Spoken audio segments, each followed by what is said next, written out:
நாங்கள் போர்க்களத்துல முழு போராட்டத்தின் முழு பாரத்தையும் வந்து போர்க்களத்தில் இருக்கிற போராளிகளின் தோளில சுமத்துற ஒரு சூழல் இது.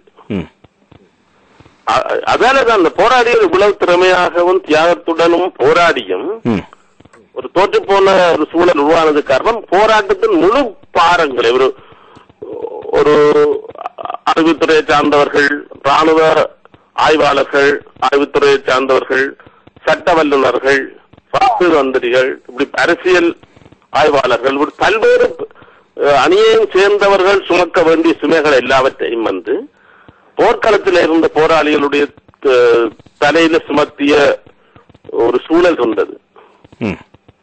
அதனால வந்து இந்த விஷயங்கள் இப்படி நீங்க சொல்றது மாதிரி பல்வேறு விஷயங்கள் வந்து ஒரு விவாதிக்கப்படவில்லை.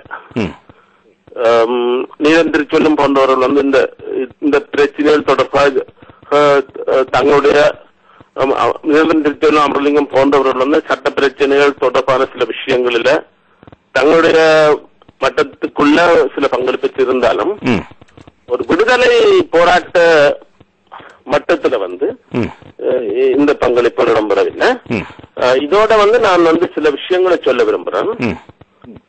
இன்றைய காலகட்டத்துக்கு இன்றைய காலகட்டம் தொடர்பாக நான் சொல்ல விரும்புறேன். அது ஒரு அடிப்படை விஷயம் என்றபடி நான் சொல்ல விரும்புறேன். இந்த தோல்விக்கு பிறகு ஒரு பெரிய சூனிய நிலை இருக்கிறது. இப்ப நாட்டில வந்து மக்கள் விழுந்து கிடக்கிற மக்களை தூக்கி விடுகிற அவசியம் இருக்கு. அதுல பணிபுரிகிறவர்கள் தமிழர் கூட்டணியா இருந்தா என்ன, கூட்டணியா இருந்தானா அல்லது பல என்ஜிஓக்களை சேர்ந்தவர்கள், பல்வேறு தரப்பினர், இவர்கள் ஒரு புறத்துல மற்ற வெளிநாடுகளில் வேலை செய்கிறவர்கள் வந்து அவர்களுடைய ஓரளவுக்கு வந்து இந்த ஐக்கிய நாடுகள் சபையுடைய அறிக்கை இந்த வெற்றியில வந்து நாட்டில் வேலை செய்கிறவர்கள், நாட்டில் எங்களுக்கு ஆதரவா இருந்த பத்திரிகையாளர்கள், மற்றது வெளிநாடுகளில் வந்து தங்களுக்குள்ள முரண்பட்டு கொண்டு வெளிநாடுகளில் இருக்கிற ஆர்வலர்களுடைய பங்களிப்பு எல்லாம் இருக்கு. இதை நாங்கள் வந்து மறக்கிறார். ஆனா இந்த வெளிநாடுகள்ல தங்களுக்குள்ள முரண்பட்டு கொண்டு இந்த விஷயங்கள்ல பங்களிக்கிறவர்கள் வந்து ஒரு குறைந்தபட்ச ஒரு கோஆர்டினேஷனுக்குள்ள வர முடியும் என்ற ஒரு குறைந்தபட்ச ஒரு சில விஷயங்களிலேயாவது இணைந்து வேலை செய்யற முடிவு வர முடியும் என்றால் இன்னும் கூடிய ஒரு மல்டிபிளேயர்ஸா அவர்கள் செயல்படலாம், பெருக்கியலாம். அதே போல நாட்டில வேலை செய்கிறவர்கள் இவர்களுக்கும் இடையில எத்தகைய ஒரு அரசியல் உத்தியை நாங்கள் பயன்படுத்தலாம், கோஆர்டினேஷனுக்கு என்ற விஷயங்கள் இருக்குது. ஆனா இதுல வந்து என்ன நான் முக்கியமா சொல்ல விரும்புறேன்டா, இந்த விடுதலைக்காக போராட்டத்து புதிய இந்த பிரச்சனை அரசியல் ரீதியா தீர்க்கிற வரைக்கும் ஒரு போராட்டம் இருக்கு. விழுந்து இழக்கிற மக்களை வந்து ஒற்றையாட்சி சார்ந்த அரசியல் அமைப்புகளை நிராகரித்திருக்கிறார்கள். அதிதீவிரமான போக்களை நிராகரித்துட்டு ஒரு அரசியல் ரீதியாக வந்து இந்த ஒற்றையாட்சிக்கு எதிரான தங்களுடைய நிலைப்பாட்டை உறுதியா எடுத்திருக்கிறார். அதுக்கான வீரம் அந்த மக்கள்கிட்ட இருந்திருக்கு. ஆனா இன்றைக்கு வந்து வெளிநாடுகள்ல இருக்கிற நாங்கள் இன்றைய டைம் டேபிளை வந்து மதிக்காம நாளைய டைம் டேபிளை வந்து முன்னுக்கு கொண்டு வர பாக்குற சூழல் சில பேர்கிட்ட இருக்குது. ஒரு 5 வருஷத்துக்கு பிறகு முன்னுக்கு போட வேண்டிய அல்லது நாளைக்கு ஒரு இந்தியா, சீனா போன்ற நாடுகள் நிலைப்பாடு மாறினா, அமெரிக்கா போன்ற நாடுகள் நிலைப்பாடு மாறினா நாங்கள் முன்னுக்கு கொண்டு வர வேண்டிய ஒரு டைம் டேபிள தீவிரமான டைம் டேபிள் முன்னுக்கு போடுற போக்கு வந்து சிலரிடம் இருக்கிறது. நாட்டில வேலை செய்யறது வந்து இன்றைக்கு வந்து விழுந்து கிடக்கிற மக்களை தூக்கி விட்டு புனர்வாழ்வு புனர்நிர்மாண வேலையை செய்யறது வந்து அரசாங்கத்தோட நெகோசியேட் பண்ணிட்டு அரசாங்கத்தோட பேச்சுவார்த்தைகளை வச்சுதான் இந்த வேலையை செய்யலாம். இல்ல விட செய்யலாம். இன்றைக்கு எல்லா வேலைகளையும் விட அந்த வேலை மிக முக்கியம்.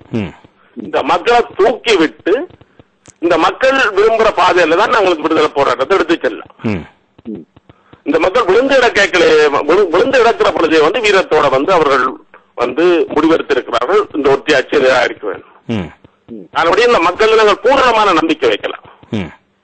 இந்த மக்கள் வந்து புண்பட்டு விழுந்து கிடக்கிற பொழுதிலே கூட அவர்கள் காம்ப்ரமைஸ் பண்ணல. அவர்கள் குறைந்தபட்ச ஒரு நிலைப்பாட்டை எடுத்திருக்கிறார் வீரத்தோட. அவர்களோட எங்களை வீரர்களாவோ தீவிரவாதிகளோ நாங்கள் கருதினா அது வந்து மிகவும் முட்டாள்தனம். நிச்சயமா நாங்கள் வந்து வெளியால பாதுகாப்பாக இருந்து வந்து எந்த தீவிரம் எடுக்கிற எதுவுமே வந்து ஒரு வீரன் சார்பதில்லை. அது வந்து ஒரு எங்களுடைய ஈடுபாடு எங்களுடைய கமிட்மெண்ட்ஸ் எல்லாம் சார்ந்ததுதான். ஆனா இந்த மக்கள் விழுந்து வந்த மக்கள் வீரத்தோட முடிவெடுக்கிறாங்க. இந்த மக்களை மீறி நாங்கள் செயல்படுகிறது பொருத்தமானதில்லை. எனவே இந்த நாட்டில வேலை செய்கிறவர்கள் வந்து அடுத்த 4 வருஷத்துக்கு அரசுகளோடும் அங்கு உள்ள நிறுவனங்களோடும் சேர்ந்து பேசி இந்த மக்களை ரீஹபிலிட்டேட் பண்ற, இந்த மக்களை தூக்கி விடுகிற, இந்த மக்களை மீள கட்டமைக்கிற வேலையில அவர்கள் செய்கிறது வந்து நாங்கள் டிஸ்டர்ப் பண்ணது, நாங்கள் குழப்ப இயலாது. அதே நேரத்தில் அந்த மக்களுடைய லெவல்ல மட்டும் நாங்கள் நிக்க சொல்ல மாட்டோம். அந்த மக்களுடைய லெவல்ல மட்டும் நாங்கள் நின்றிருந்தா, அந்த மக்கள் மத்தியில் வேலை செய்யற மட்டத்துல மட்டும் நாங்களும் நின்றிருந்தா இந்த போர்க்குற்ற அறிக்கை போன்ற விஷயங்களை நாங்கள் உலகத்துக்கு அழுத்தம் கொடுத்திருக்கிறார். எனவே நாங்கள் வந்து இன்றைய சூழல் வந்து 2 தந்திரோபாயங்களை 2 டைம் டேபிளையும் வந்து முன்னிலைப்படுத்தும். நாட்டில் வேலை செய்யற அமைப்புகளுடைய டைம் டேபிள் வந்து மிகவும் மெதுவாக நகர்ற டைம் டேபிள். என்னென்றால் பிசிக்கலா வந்து அவர்களுக்கு வந்து ரீஹபிலிட்டேஷனும் புனர்வாழ்வும் புனர் நிர்மாணமும் வந்து ஒரு பௌதிக ரீதியாக அங்க கட்டமைக்கப்பட வேண்டி இருக்கு. அது நிறைந்த அரசியல் ஒடுக்குதலுக்கு நெருக்கடிக்குள்ள கட்டமைக்கப்பட வேண்டிய அந்த டைம் டேபிள் வந்து மிகவும் மெதுவாக நகர்ற டைம் டேபிள். அவருடைய அரசியல் உத்தி வந்து அரசாங்கத்துடனும் ஏனையவர்களோடும் சேர்ந்து வேலை செய்ய வேண்டிய ஒரு அரசாங்க உத்தி. இந்த புனர்வாழ்வு புனர் நிர்மாண பணிகளில் வந்து விடுதலை சார்ந்தவர்கள் மட்டுமல்ல, அடுத்து ஆதரிக்கிறவர்கள் கூட பங்காற்றக்கூடும். பங்காற்ற முடியும் என்றால் ஒருவேளை அவர்களில் ஒரு பகுதியில் வந்து அடுத்த கவலை வந்து விடுதலை சார் வைக்கக்கூடிய வாய்ப்புகளும் வரலாம். அவர்களே எல்லாம் நாங்கள் வந்து அவர்களுக்கு எதிரான ஒரு போராட்டம் அல்ல இன்றைக்கு வெளியால் இருக்கிற எங்களுடைய போராட்டம். எங்களுடைய போராட்டம் வந்து போர்க்குற்றம் சார்ந்து மனித உரிமைகள் சார்ந்த நெருக்குதல் அரசாங்கத்துக்கு கொடுக்கிறதன் மூலம் இந்த அரசியல் ஸ்பேஸ கிரியேட் பண்றதான் எங்களுடைய முதன்மையான பணியா இருக்கு. அந்த ஸ்பேஸ நாங்க கிரியேட் பண்ண நாட்டில் வேலை செய்யறவர்கள் வந்து மேலும் மேலும் முன்னுக்கு அறிவிப்பாரு. இன்றைக்கு வந்து மஹிந்த அரசு வந்து கூட்டணியை கூப்பிட்டு பேசுறா, இது வந்து வெளியால இருக்கிற நாட்டம் சேர்ந்து இந்த ஒரு போர்க்குற்றம் மனித உரிமைகள் தொடர்பாக அழுத்தங்களை அதிகரித்ததன் ஊடாக இந்த ஐக்கிய நாடுகள் சபை அறிக்கை வந்ததூடாக ஏற்பட்ட ஸ்பேஸ்ல தான் கூட்டணி முன்னுக்கு கால் வச்சிருக்கு. அதனால நாங்கள் வந்து எங்களுடைய பணி வந்து நாட்டில் உள்ளவர்களுக்கு உத்தரவு வழங்குறதோ அல்லது நாட்டில் உள்ளவர்கள் யார் துரோகி யார் தியாகி என்கிற லேபிள் ஒட்டுறதோ அல்லது இல்ல.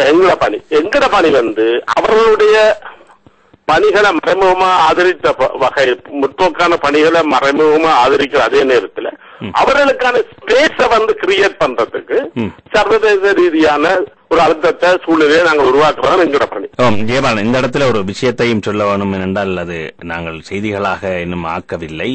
நீங்கள் சொன்னீர்கள், அதாவது சர்வதேச ரீதியாக ஏற்படுகின்ற நெருக்குதல்கள் எவ்வாறு மஹிந்த அரசு தமிழ் கூட்டமைப்பை கூப்பிட்டு பேசுவதற்கு வழிவகுத்தது. அதே போல் வளமையாக உங்களுக்கு தெரியும், இந்த சிறைச்சாலைகளிலே கைதிகள் உண்ணாவிரதம் இருந்தால் அவர்களை அடித்து தூக்கி கொண்டு போய் வைத்தியசாலையில் போட்டு பலாத்காரத்தை பிரயோகித்து நிறுத்துவார்கள். ஆனால் இந்த புதிய மெகசின் சிறையில் அண்மையில் சுரேஷ் என்பவர் ஆரம்பித்த உண்ணாவிரதத்தை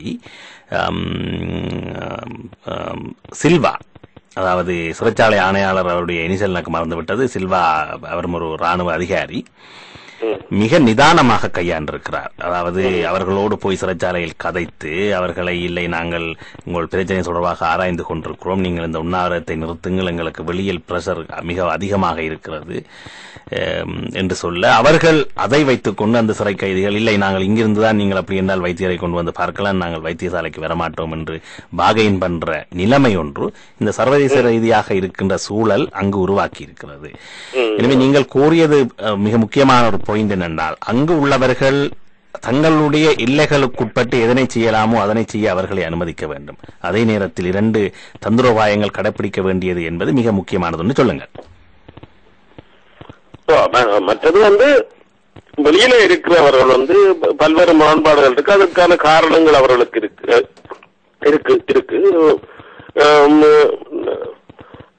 பல்வேறு அமைப்புகளை செயல்படுகிறார்கள், அதற்கான காரணங்களும் அவர்களுக்கு இருக்கலாம்.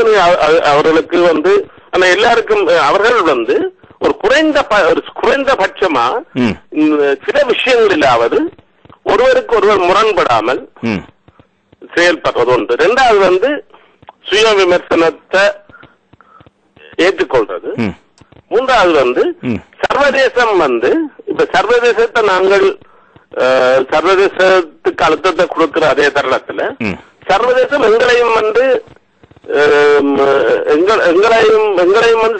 தங்களுக்கு எதிரானவர்களா பார்க்கறதுக்கான வடிவத்தில் அந்த அழுத்தத்தை கொடுக்காம தமிழ் மக்களுடைய குரலா நாங்க அந்த அழுத்தத்தை கொடுக்கிறது போன்ற சில விஷயங்களை ஒரு தந்திரோபாய ரீதியாக வென்றாலும் ஏற்றுக்கொள்றது. நான் சொல்ற விஷயம் நான் புட்டு சொல்ல வேண்டியது நினைக்கிறேன் மக்களுக்கும் விளங்கும். அது சொல்லுங்க.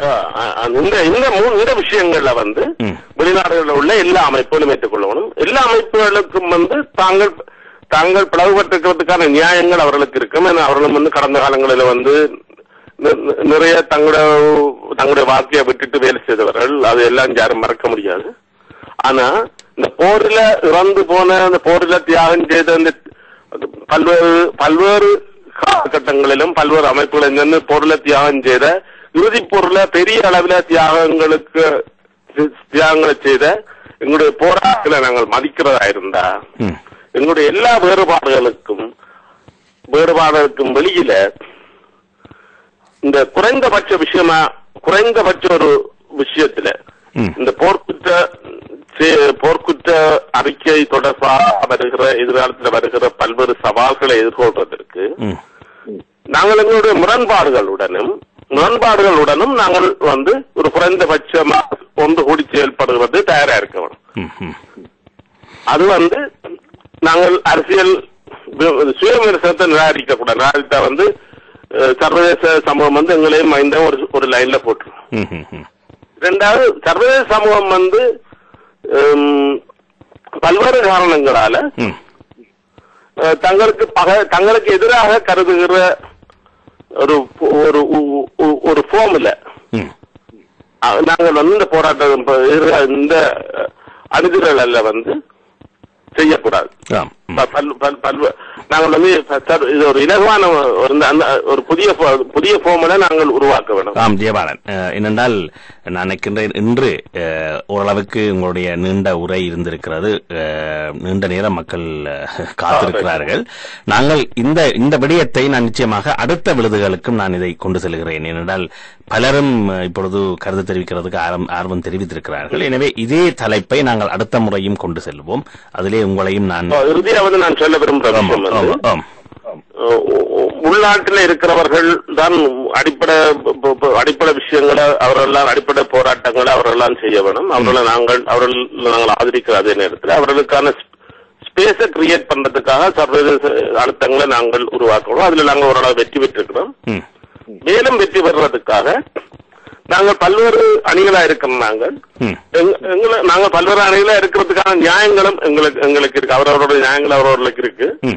அதே நாங்கள் ஏற்றுக்கொண்டு குறைந்தபட்ச நாங்கள் ஒரு எங்களுடைய வேலை திட்டங்களை பொது எதிரிக்கு எதிராக வேலை திட்டங்களை நாங்கள் குறைந்தபட்சமாக இருந்தாலும் கோஆர்டினேட் பண்ண வேணும். ஒன்று நிராகரிக்கிறதா இல்லாமல் பார்த்துக் கொள்ள வேண்டும் என்கிறத வலியுறுத்துறேன். நன்றி நன்றி ஜெயவாளன் மேல் உங்களுடைய அருமையான கருத்துக்களுக்கு. தொடர்ந்து நாங்கள் இந்த விவாதத்தை நிச்சயமாக முன்னெடுத்து சொல்லுங்க. எங்களுடைய ஈழம் பல்தேசிய பல கலாச்சார தமிழ் பேசுகிற பல கலாச்சார நாடுங்கிறத மனதில் கொண்டு தமிழ் முஸ்லீம் மக்கள் மலைய மக்கள்